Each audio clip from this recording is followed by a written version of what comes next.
আমরা আরেকটা ছাগল দেখতে পাচ্ছি। এই ছাগলটার মূল সমস্যা হচ্ছে তার হলো ম্যাস্টাইটিস বা ওলান ফোলা রোগ যেটা বলে আমাদের।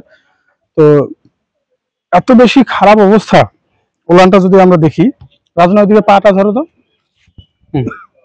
যদি ওলানটা আমরা দেখি, দেখো দেখা যাচ্ছে।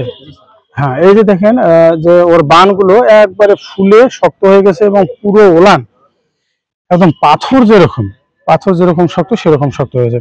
তো কাকার কাছে কথা বলে আমরা জানতে পারলাম যে এটা 1 সপ্তাহ আগে এই প্রবলেমটা শুরু হয়েছে এবং 1 সপ্তাহের মধ্যে গ্রাম্য প্র্যাকটিশনার 3 দিন ইনজেকশন করছে, করার পর এরপর আর যায়নি।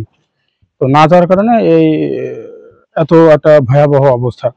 তো খামারিদের প্রতি পরামর্শ থাকবে, আপনারা দেরি করবেন না, যত দেরি করবেন তত বেশি ক্ষতি, এবং এটা খুব একটা বাজে অবস্থার মধ্যে আছে যদি আমি প্রকৃতপক্ষে যদি এটা বলা হয়ে থাকে।